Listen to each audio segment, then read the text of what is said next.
So, ayan, magandang gabi mga pre. So, ngayon ay meron tayong kaunting pag-uusapan. Pero simple lang naman mga pre, no? Kasi itong ating kaibigan ay galing pang Davao ito, no? Talagang dumating po ngayon. At syempre, magkukwentuhan muna tayo kung ano ba yung sitwasyon doon, di ba? Oo, pakilala ka nga pala. Hello po, magandang gabi sa mga followers po ni Ballpoint Man at magandang gabi po sa lahat na nanonood ngayon. Ako po tawagin niyo lang po akong Sponsor. sponsor. Ayun. Sponsor. Si sponsor mga pre, kasama natin ngayon. And syempre, huwag niyong kalimutang mag-like sa ating video ngayon. At syempre, share ang ating video mga pre. Ayan, para makarating po ito sa mga DDS, 'di ba? Na mga sarado po ang kanilang sarado yung isipan, 'di ba? So, kumusta pala yung biyahe mo, sponsor? Maganda na yung biyahe pero may bagyo, na-delay tayo ng konti pero in God's hand naman, safety naman papunta dito sa Manila. Ayun, pero na-delay ano. Ilang oras ba yung ano mo? Mga 2 oras mahigit. Okay. So anyway, ito na. Direct to the point na tayo. Ayan. Sinasabi kasi ng iilan ng mga anti-admin, PBBM admin, sinasabi nila na ang Davao Oriental daw, ang Mindanao daw ay DDS lahat. Naniniwala ka ba doon? Sa akin, laking din ako. For how many years din ako doon sa Davao. Hindi naman lahat Duterte. Meron ding kasi pag sa neutral na yung iba. Si both sides naman, meron silang imperfection. Ang tao hindi naman talaga perpekto, pero may kalayaan tayong pumili. Pero kung sasabihin na pro talaga, meron naman talaga na hindi talaga. Kung sa hati-hati lang. Hati-hati. Kasi yung tao, pinipili naman nila kung ano yung busilak sa kanila eh. Oo. Tsaka yung tao naman, hindi mo na pwedeng sabihin, dito ka kasi maganda yung niya. Hindi mo alam, baka may ginawang masama yung isang tao na yun sa kanya, hindi may mga negative. Pero kung sasabihin natin, whole talaga, hindi. Ang Mindanao, hindi naman talaga lahat DDS. May mga BBBM din. Kaya di natin masasabi 100%. Kahit sa Bisaya. Siyempre, ikaw, nasa Mindanao ka, kung ikaw yung tatanungin ngayon, ano ka ba? Anong kulay mo? Ako, lang ako, neutral. Pero kung tatanungin niya ako ngayon, siyempre, kung sino yung admin natin, sino yung presidente natin, importante kasi respeto. Inlagay yan sila ng Panginoon para to lead. Hindi yung tayo yung mamamayan, tayo yung gustong mamuno. Ipababa natin yung presidente. Nilagay ng Panginoon dyan. Nilagay natin yan, binoto natin yan, tapos papababain natin. Kasi may nakita tayong mga mali. Hindi yung tao kasi, nakikita nila yung mali. Hindi nila nakita yung kabutihan na ginawa ni PBBM. Dapat makikita natin kung anong ginawa niya sa bansa natin. Hindi yung mga butas na maliliit, pinapalaki natin, mga issues, hanggang sasakyan ng ibang tao, hanggang lumaki na ng lumaki, hanggang masisira na yung pangalan ng presidente natin. Hindi tayo dapat. Dapat support tayo. Kung sino yung nandyan, support tayo para naman sa bansa natin. Yun hindi lang naman para sa sarili natin. Kaya, irespeto natin kung sino yung nakaupo. Yun lang yung masasabi ko. Tama. Pero, di ba, nasa Bible yan, yung presidente ay itinilaga ng Diyos. Itinilaga yun. Yung sabi nga, sa biblical yun eh. They are anointed by God eh. Kaya, do not touch the anointed. Kahit sabihin mong ipapatay mo sila, hindi, kalaban mo yun ang Panginoon. Kasi sa noong panahon, wala nang perfectong presidente. Punta tayo kay David. Nakakommit siya ng adultery, nakakommit siya ng murder. Pero, malapit siya sa puso ng Panginoon. Si Solomon, sobrang bright nun, sobrang talino nun, may wisdom nga yung piningi niya sa Panginoon. Pero nagkamali pa rin siya. Meron pa rin siyang nagawang kamalian. Kasi tao lang tayo. Kaya kung may mali yung tao, wag mong ibabash. Kung may mali siya, i-correct mo. Hindi yung, mumurahin mo, may mga puta na yung lumalabas sa bibig mo, kasi ganito, bumaba ka na dyan. Hindi, respeto natin yun. Kasi nga, binoto natin yun para mag-lead. Hindi tayo yung mag-lead. Kaya nga tinatawag natin siyang leader, mamahalin natin siya bilang leader. Kung may kakulangan man siya, mag-suggest tayo. Hindi tayo magmura, hindi tayo mag-bash. Kasi hindi naman makakatulong yung nagmumura tayo, yung nagbabash tayo, yung sinabihan natin bangag siya. Hindi makakatulong. Yung makakatulong, sasabihan natin, Mr. President, maganda sana ganito yung ano ko, suggestion. Hindi yung nagbumura ka na doon. May mga kung ano-ano ka pang sasabihin hanggang sasakyan ng ibang tao, hanggang lumaki na yung ano, at hindi na yung malulutas yung issue, lalo nang lalaki at lalo pang lalala. Okay. Ayun. So, ano namang reaction mo dun sa mga DDS na pag hindi mo sinuportahan yung kanilang amo, pagbabantaan ka na, mumurahin ka na, sasabihin kang, bangag ka, bayaran ka. Anong reaction mo dun? Ang reaction ko doon, kung sa akin lang ha, mga viewers natin, yung mga nakikinig ngayon, kung sa akin lang, hindi naman lahat ng bagay susuportahan mo kahit kung alam mong mali, susuportahan mo ba? Yun ang, ako naman yung magtatanong, kung alam mong mali, susuportahan mo ba? Di ba hindi? Kaya pag sinabing ganun, nagmumura na, yung reaction mga ganun-ganun, pag hindi mo sila suportahan, ano yun makasarili ka nun. Dapat, hindi lang pang sarili, pang kalahatan, pang sambayanan, hindi lang dahil pro DDS ka, pro BBM ka, magsisiraan kayo. Hindi. Dapat, kung ano yung tama, doon tayo papanig. Di ba? Okay. Yun. So, syempre, nasa Davao ka, di ba? May mga nababalitaan ka ba doon na nahulihan ng droga? Kung ang droga naman, eto, sensitive to. Real talk tayo dito. Dapat kahit sino hindi magagalit dito kasi realidad to sa atin, sa mundo Yung droga, kahit sa Luzon, Visayas, Mindanao, marami sa Davao, marami lang. Sa Tago meron, sa Oriental meron, may nahuhuli. Kasi yung drugs naman, di talaga mawawala yan.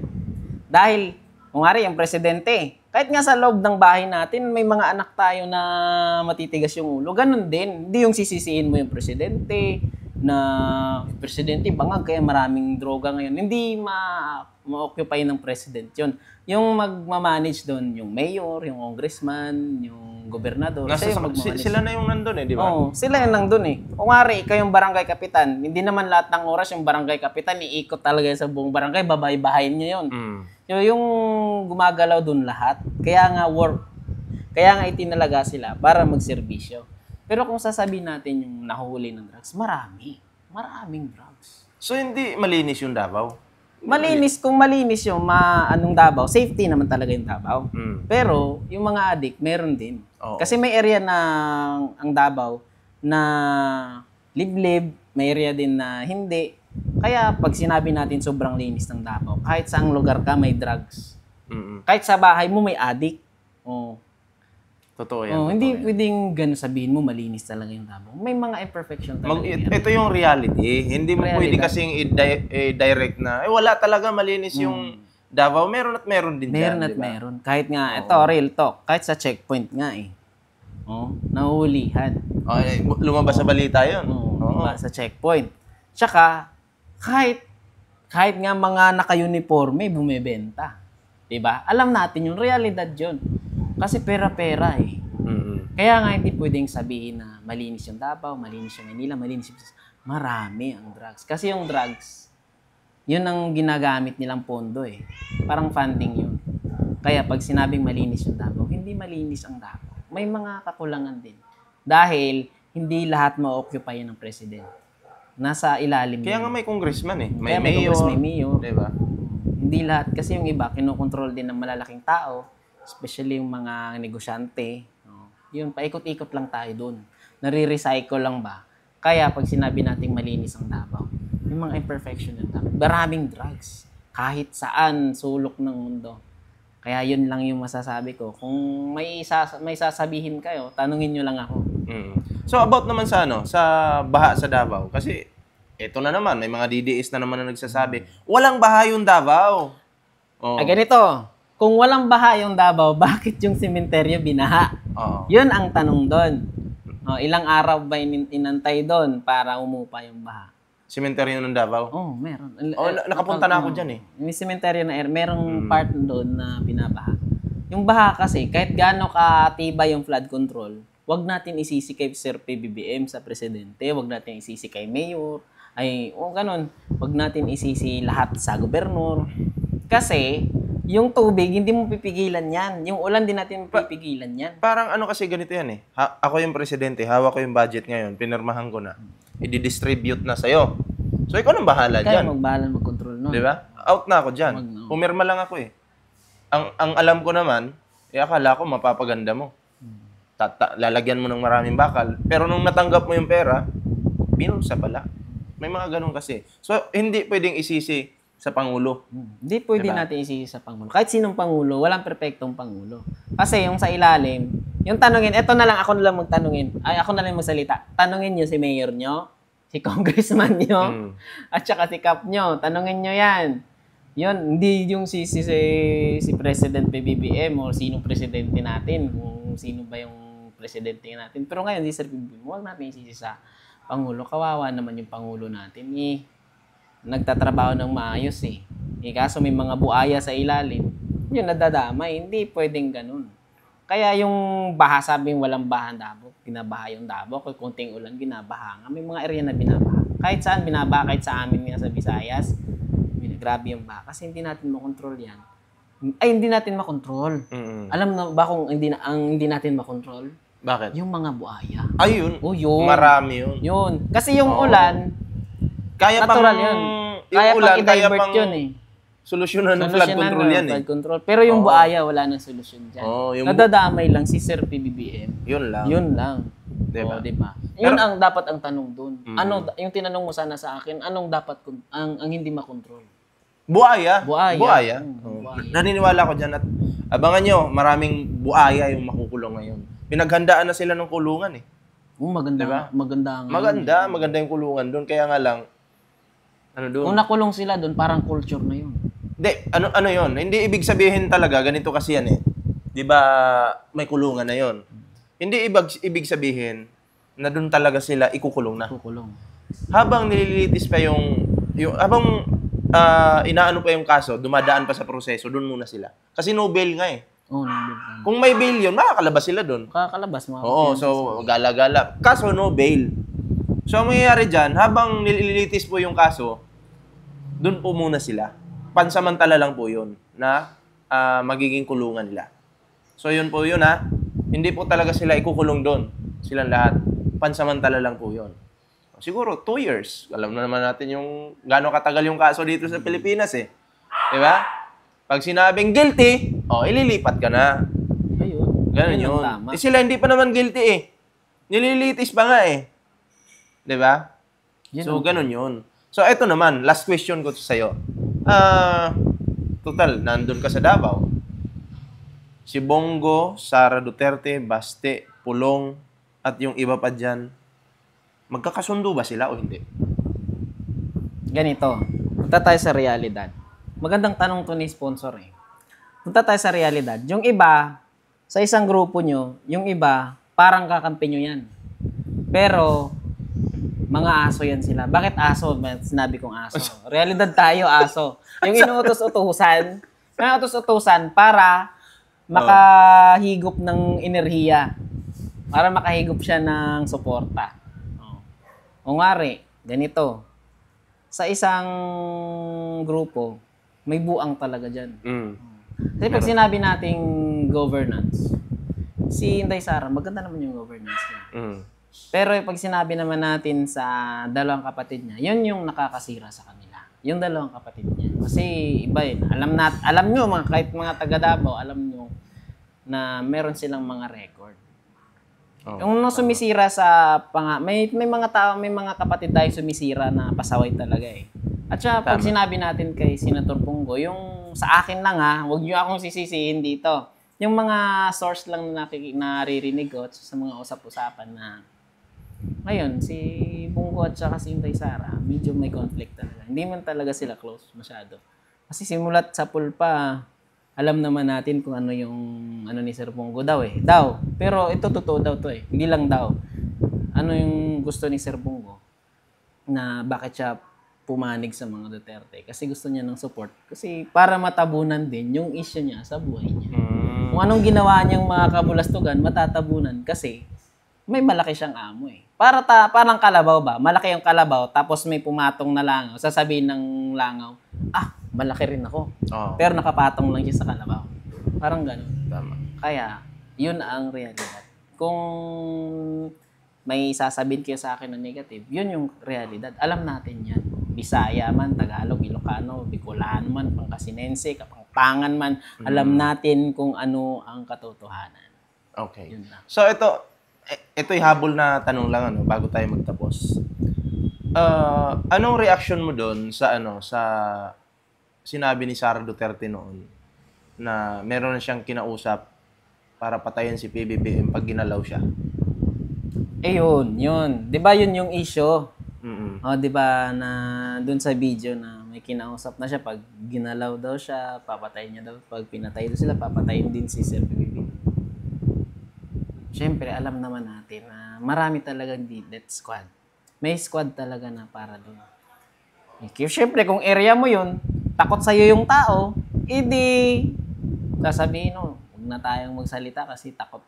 Alam nyo titigi ka doon kasi area nila yun. Parang, Totoo talaga, meron talagang death squad. pag ganun, kahit nga di ba, si former President Duterte dati, sabi niya, Sila naman may sabi niyan, di ba? Sila nagsabi talaga, kahit paulit-ulitin mo lahat ng mga videos na si Sir Bato, membro din niya nasabi niya, di ba? Sabi niya, lumabas talaga, wala namang isda na uhuli sa palikpik o sa buntot, nahuli mo talaga yan sa bibig. Okay. Kaya pag ganun, totoo yun. So doon talaga sa sinabi ni Sara Duterte na May mag-hire katotohanan. siya ng hitman. So, Madali lang sa kanila yun. Madali lang kasi meron na pala silang May mga ganun may death squad. talaga DDS. sa Davao. Oo. Pero huwag niyo akong anuin na kasi syempre alam natin yung realidad. Hindi natin yun DDS. dyan, May mga death squad. At least alam nila. Alam ko, marami namang mga DDS na sarado talaga yung utak. Yung mga panatiko na talaga, di ba? Hindi na nila tinitingnan yung tama at mali. Basta kahit mali, sinusuportahan nila, may mga ganun kasi, di ba? So, Ako neutral lang ako dito, sponsor. Neutral lang ako. Hindi ako lumalaban sa Duterte, hindi ako lumalaban sa kay PBBM. Ang gusto ko lang, irespeto natin kung sino tinalaga natin. Binuto natin yan Tsaka sino nilagay ng Panginoon dyan na maging presidente. Gagamitin na natin yung pangalan ng Panginoon.